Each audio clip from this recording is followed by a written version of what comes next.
Hello there, Aries. Welcome to your reading. So I'm going to relay the two images that I saw when I was meditating on this reading for you, and then we'll pull out the cards. So first of all, I see there's an oven, and you know how it has that glass panel where you can see what's cooking in the oven. So there are cookies baking, and there's this little boy, and he's like waiting anxiously for the cookies to finish baking. He's looking through that see-through panel from the oven, and he's just like waiting, so anxious, and he's just like, it's going to be so delicious when it finishes cooking. And then in the background is his mom. She's wearing an apron. She's been cooking all day. She's looking at the stove, and she is like cooking a pot of soup. She has a kettle on at one point, and then she's like, she has a saucepan where she's melting some butter with some vegetables. So she's doing a gazillion things, multitasking. And the soup is boiling over. The butter is also, boiling. And so everything is just boiling at the same time, and she's like a little bit stressed out, like not really sure what she needs to tend to first. So she's like looking at this stressed out while the kid is only looking at the cookies. Okay, so that's the scene that I saw for you. And so I feel for this month, it's a lot about not stretching yourself thin, and as well learning to be patient. Okay, don't rush things. Things are going to come in divine timing. Don't push too hard. Don't be so hard on yourself. And especially don't overestimate the amount of time. You guys are really, really bad at this, like overestimating the amount of time that it takes you to do something. Okay. And then stretching yourself too thin where you are pulled in so many different directions, where people and situations pulling you in different directions, needing to put out fires in possibly many areas of your life, and just being overbooked, too many things on your agenda, too many things on your plate, and not being able to relax and just really enjoy the moment. So that's what I'm seeing. I feel like there's something that you have been really anxiously waiting for a very, very, very long time. And that whole, something in the oven, I feel like for some of you, it could even be pregnancy. Okay, wanting to start a family, wanting to have a partner on board, wanting to I'm hearing like partner in crime, but I also feel like it's somebody that you can build something with. Okay, wanting a life partner, wanting somebody to have a family with, to build a family with, and especially to share some major milestones and experiences in your life with. So I feel there's this element here about wanting to have that other person that you can spend the rest of your life with as well. The other thing that comes through with the whole kitchen image, the kitchen is usually like where I would say where magic happens, where family and people come communally, share an experience together, where we nurture each other through the food that we create. And especially if you are hosting a lot of people in your home environment, rather than trying to do everything, okay, rather than like planning and executing, cooking a meal for like 30 guests, you might want to take it easy and realistically just make it a potluck where everybody brings something to the table. I feel like it's the smart way to do it, so that you're not stretching yourself so thin. If there are specific things that you want to do for, the people that you love, by all means do it. But be very, very realistic with your time constraints, and don't be so stressed out that you're not able to really enjoy the moment, okay? Because it's the gathering, it's the people that really matter. It's not so much about showing off our culinary skills or showing off our kitchen or showing off our home. It's really about people coming to see you and people wanting to spend time with you in an environment that is laid back, that is relaxing, that's calm and comforting. So don't work yourself in a frenzy, and especially, don't stress yourself out, okay? So be easy on yourself and be loving to yourself and be more forgiving with yourself. So there's definitely something that you have been really waiting on. So I feel for many of you, I'm hearing this strongly from this Page of Wands here. This is sort of like, you know, I'm ready. I'm ready for the next big thing. I'm ready to do a real job. I'm ready for something with more responsibilities. So I don't know what you guys have been doing. If you've been doing a lot of training, if you're in a like an environment where things are going really slow.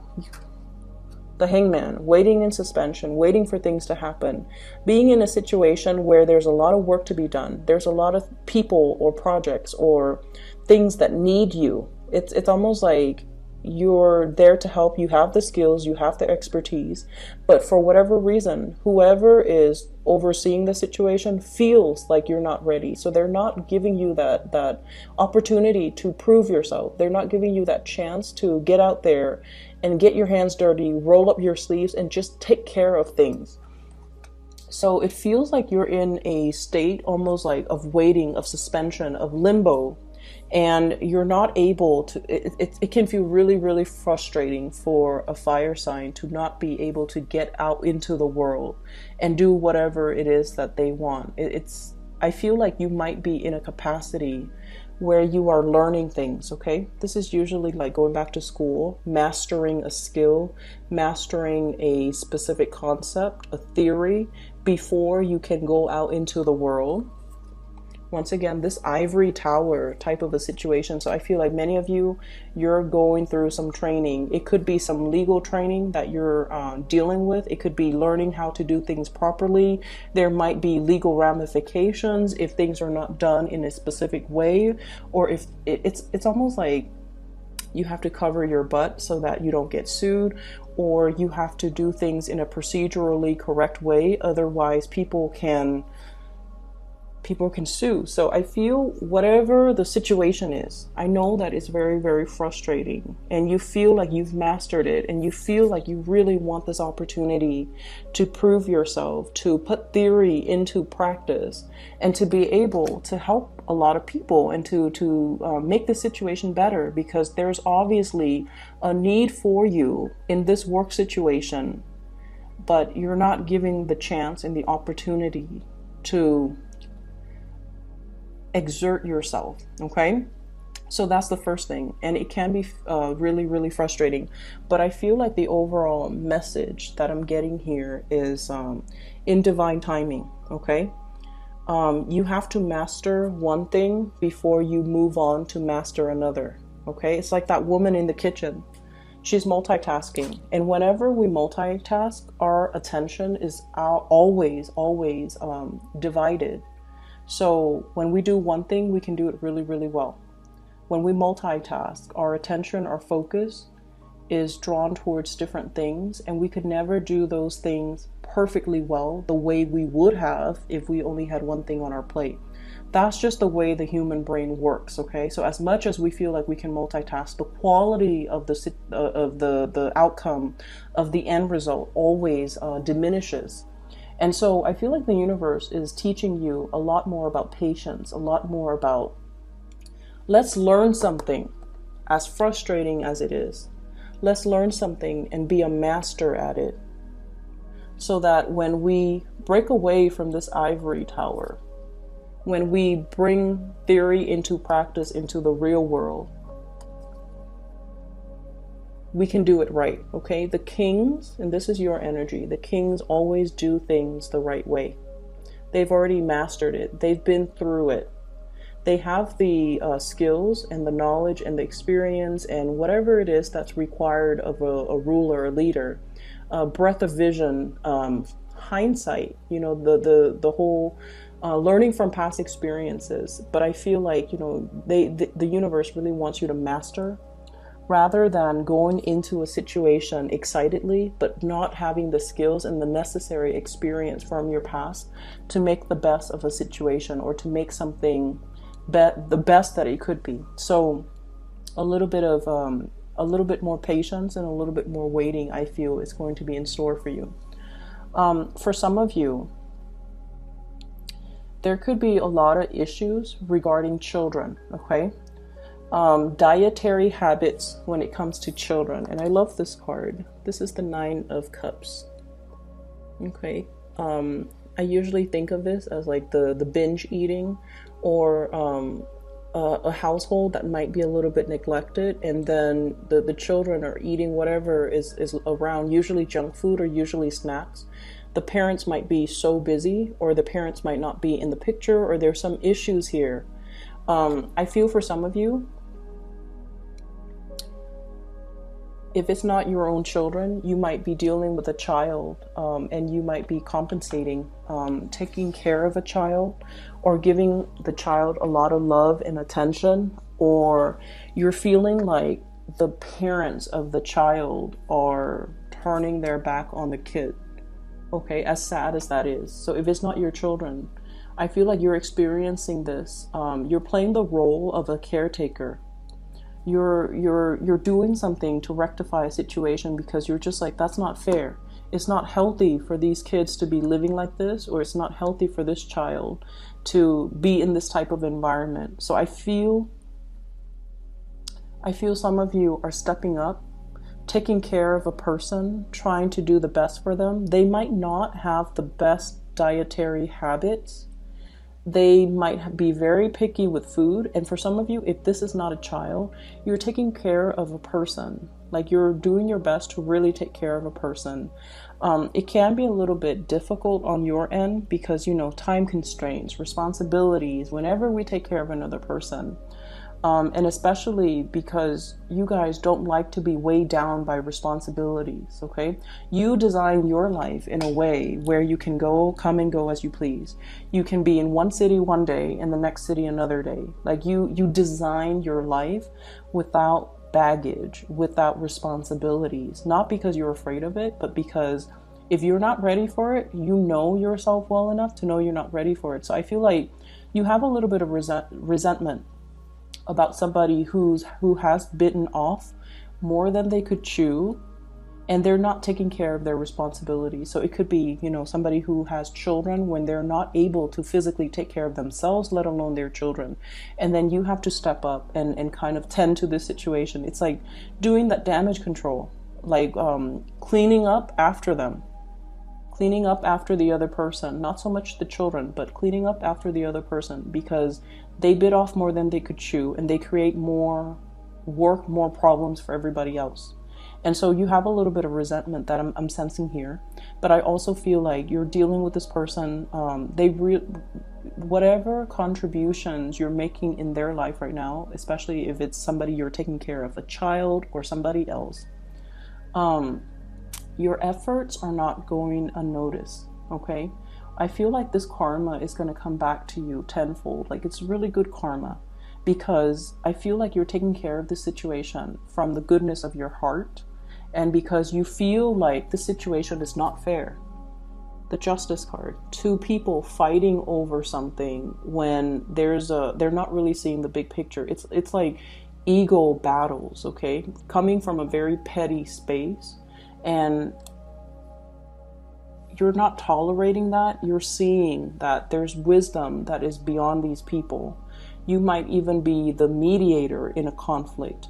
You might be seeing the bigger picture, and you're showing them that bigger picture by being the bigger person and taking care of situations and not whining about it, and just, doing what you feel is right. And it can be really frustrating too, because you guys feel like you can do so much more. Okay, so you feel like you can do so much more, but you're very cognizant about not stepping on other people's toes, not overstepping your boundaries, and also still holding the other person responsible. So like, you're not doing everything to alleviate them of the need to do it, to take care of their responsibilities. You still want to teach them that concept about responsibility so that they don't renege on what it is that they're supposed to do. You want to do more, but you don't want that to be kind of like that precedent where they rely on you and then they kind of sit back and kick up their feet. So I feel like you want justice and balance and reciprocity in a situation. And you almost feel it's like this inner conflict, with fire signs. we do what needs to be done. We don't want to sit there and discuss and delegate and talk things over and talk about our feelings. Whenever something needs to be done, we do it. And over time, when we keep taking these actions and keep initiating, the other person feels like they can sit back, and that can be really aggravating. It can be really aggravating, and especially in a situation where you feel like it's wrong. I have to do something about it. I have to step up. And then in the process of you stepping up, the other person steps down. And you're trying to find that middle ground. You're trying to find that balance to be nice, but at the same time, not enable a bad behavior. So that's what I'm feeling here. There's a little bit of tug of war and conflict internally within you guys. Like, how much should I do? How much is enough? You know? So that's what I'm feeling here. So I definitely see for many of you, you're learning a lot about how to nurture, care for, and I feel like it's almost like you're being prepped to be the caretaker for somebody. You're being prepped to have children of your own. So if you found yourself like having to take care of children, all of a sudden children are really big fixtures in your life. I feel like the universe is prepping you to be either a really good mother or to be a really good father. Okay, to learn to be more emotional, to learn to be more emotionally available. You might be dealing with somebody who's very, very sensitive. Okay, could be a child who's very sensitive, where they're withdrawn. So if they're hurt, they might overeat to kind of like fill in that emotional void. Okay, or you might be dealing with a child that is a little bit more rambunctious. They don't really listen, and the more you force them, the more they resist. So you have to like really soften your tone and soften your approach with them. So for example, you might be telling them, you know, this is what I call like a rambunctious child. Okay, Page of Wands.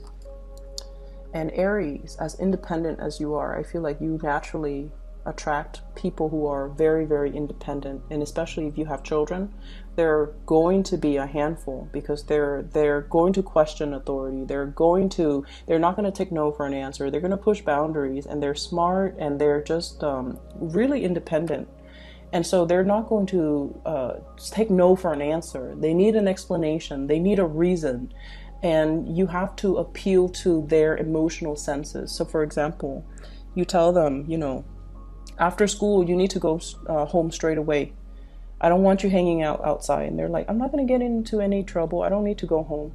But you need to tell them, like, after school, please come home. I'm really worried about you. It's getting darker now because we're in the winter in the northern hemisphere. It's getting darker earlier. There are, you know, it's a bad neighborhood that you're passing through. So I just want you to be home. That way I'm not worried about you. Then when you're home, you can do whatever you want. So I feel like you have to make that emotional appeal with these children or these young people in your life so that they understand your restrictions come from a place of love rather than a place of punishment. Okay.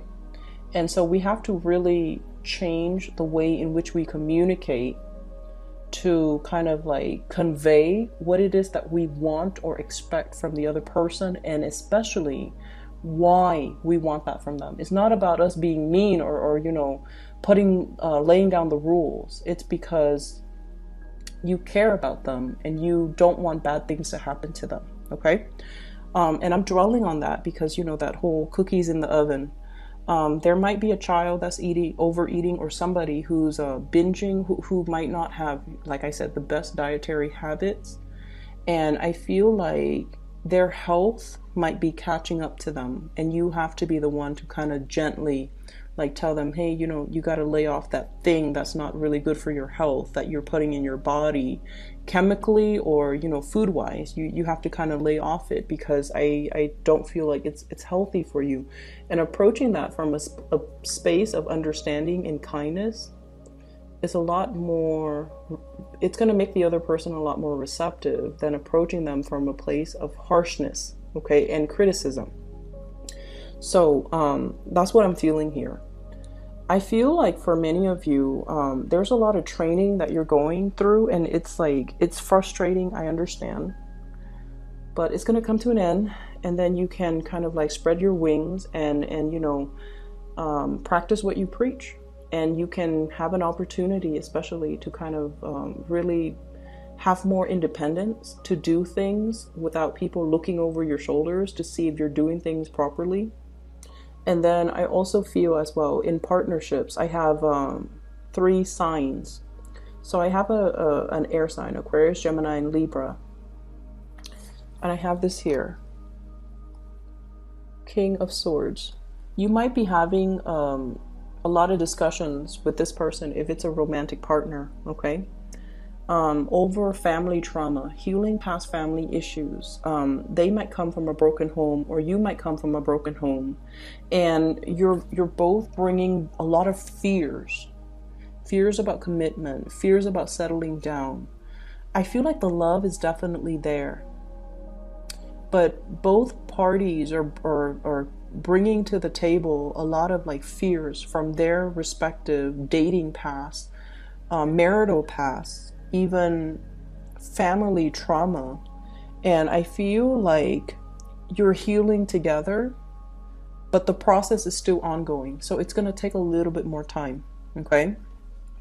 Others of you dealing with a water sign, a Pisces, a Cancer, or a Scorpio. I feel like this person, and I have here the Queen of Cups, I feel like this person is a lot more into you than you are into them.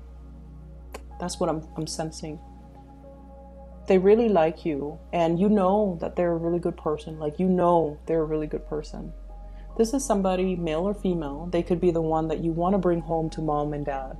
You want them to meet your parents. You want to bring them around your friends because they're loving, they're kind, they're compassionate. But I feel like, I don't know how much fun or excitement or enjoyment you're getting out of this relationship. So I feel like there's somebody here that is really, really, really into you. Like, they're really into you. But I feel like they're looking for a relationship and you might be looking for fun. Okay? And they're ready for a relationship. You might not feel like you're ready, or you might not want that commitment, the whole 9 yards with this person. For some of you, this person might be a little bit older than you. And I feel like they're actually very attractive, very beautiful, but they are looking for a relationship. They're not ones to kind of run around and, you know, collect bed partners. They're not like that. They're really looking for a relationship. They might have children of their own. They might might like be dealing with a like a separation or a divorce. Okay, so they're not completely single just yet. And then I also feel a fire sign, Sagittarius, Aries, Leo. There might be a distance thing between you and this relationship partner. There's a lot of coming and going, getting back together, and then there's distance. So I don't know if you're like breaking up and then making up, but I'm seeing distance between you and this person here. I feel overall, we have here the wish card. So I definitely see a lot of communication and a lot of love and a lot of compromise and a lot of help that's going to be coming into the picture. And like I said, if you're planning to do this massive cookout, you know, hosting and inviting a bunch of people to your home, just make sure you actually enjoy the process. Don't stretch yourself too thin. Don't overbook your schedule. Don't overcommit your time because you're going to be stressed out. And it's a month, it's your birthday month. You're supposed to relax and, you know, enjoy the people and the company. So don't stress yourself out. Make it a potluck, okay? I hope the reading is helpful, Aries. I hope that it helps you navigate this energy for this month. I don't have any news here regarding finances, so no news is always good news in my book. I feel like it is a lot more about, you know, being patient and getting through the learning process and then being able to, you know, exert yourself in the physical world, okay? So best of luck with everything. I will see you guys soon, and have a wonderful birthday time. For those of you who are still emailing me about readings, I don't do readings anymore for private clients. I do have somebody that I highly recommend. I've included a link to her scheduling website in the description box below. Her name is Bridget, and she is based out of California. So if you'd like to book a reading for yourself, please click on her link and do so through that through her. Okay. Take care of yourself. I'll talk to you soon.